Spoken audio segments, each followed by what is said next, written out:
La fiancée. Le mulot est un revenant, un esprit. Il vit seulement la nuit entre le coucher du soleil et le premier chant du coq.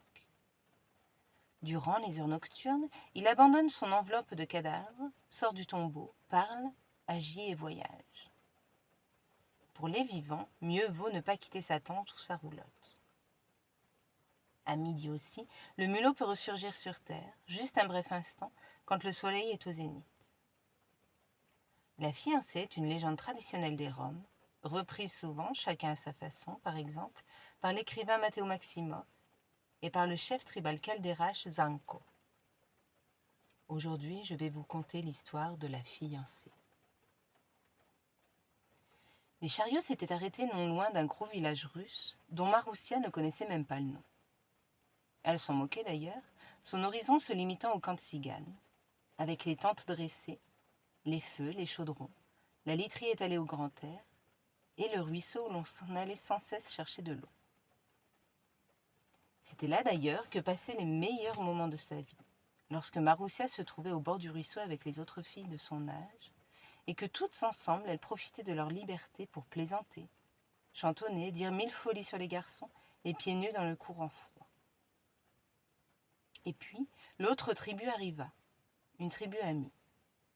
Il y eut une fête pour célébrer les retrouvailles, et durant cette fête, Maroussia vit Vania pour la première fois. Il était grand, fort, ses cheveux noirs flottaient librement sur ses épaules puissantes.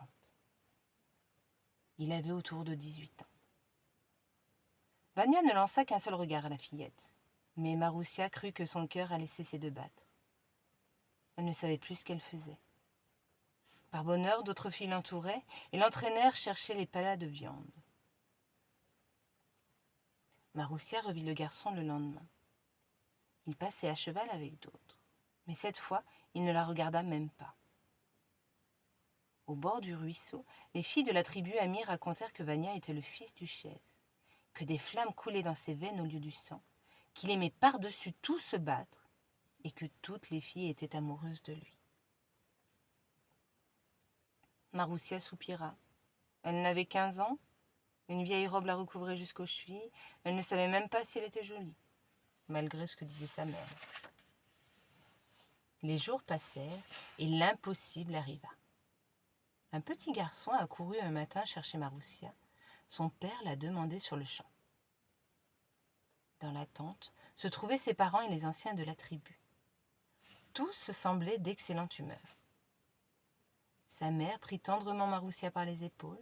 Son père lui annonça que le chef de la tribu amie lui avait demandé sa fille en mariage pour son fils Vania, et qu'il était fier et heureux de cette alliance. Maroussia n'en croyait pas ses oreilles, émerveillée, elle se sentait défaillir. Puis elle eut envie de sauter, de chanter, de crier sa joie. Elle sut se retenir pourtant. Lorsque son père lui demanda son avis, pour la forme puisque la chose était déjà réglée, elle baissa la tête et répondit seulement qu'elle était une fille obéissante et qu'elle ferait ce que ses parents décideraient pour son bien. Les fiançailles eurent lieu le lendemain. Une autre fête réunit les Tziganes le soir. Les femmes avaient baigné Maroussia dans le ruisseau, l'avaient revêtue d'une robe blanche, chaussée de fines bottines en cuir, et elles avaient peigné longtemps ses cheveux noirs.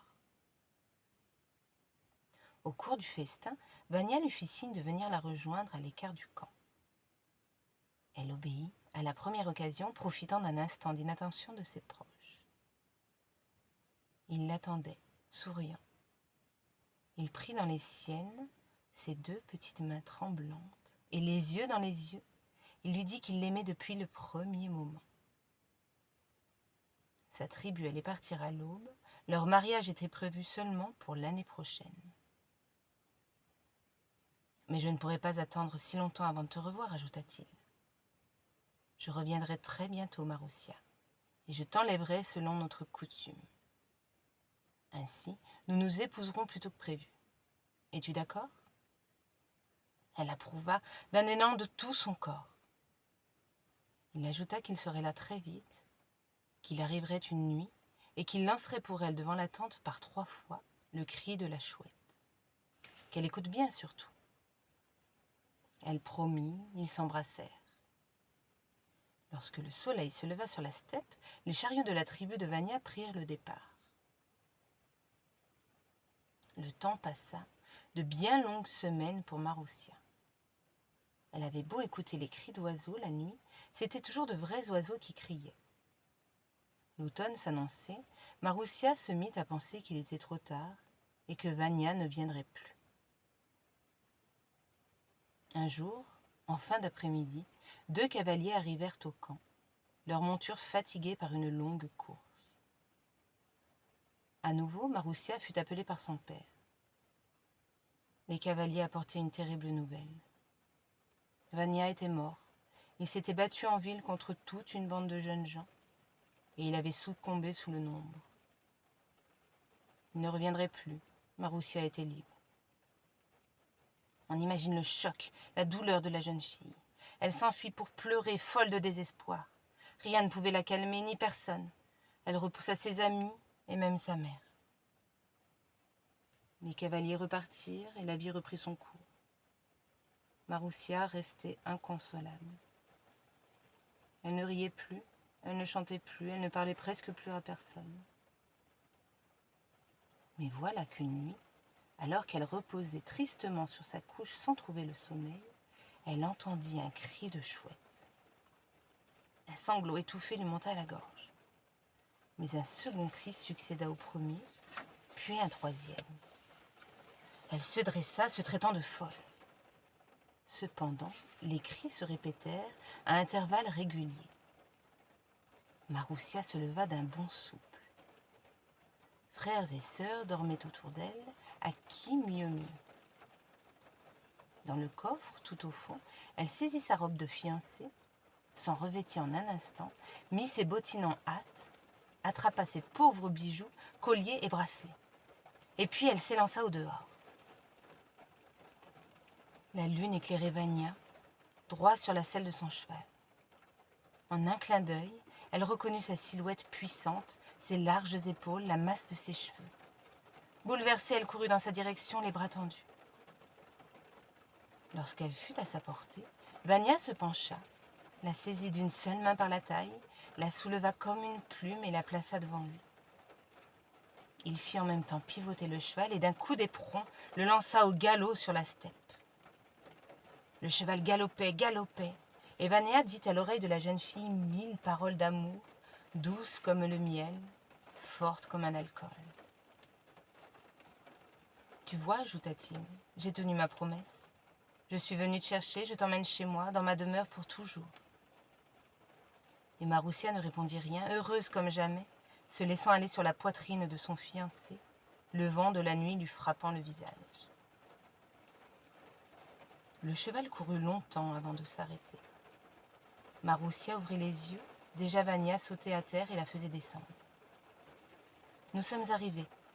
Viens, suis-moi, c'est là que je demeure. » La jeune fille regarda, sursauta, recula, mais la main du garçon la tenait fermement. Ils se trouvaient dans un cimetière.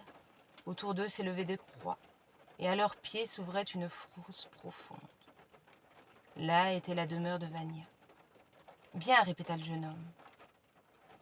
Elle résista, affolée, le corps révulsé des pieds à la tête.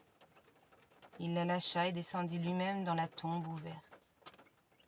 Bientôt, elle n'y vit plus que son bras.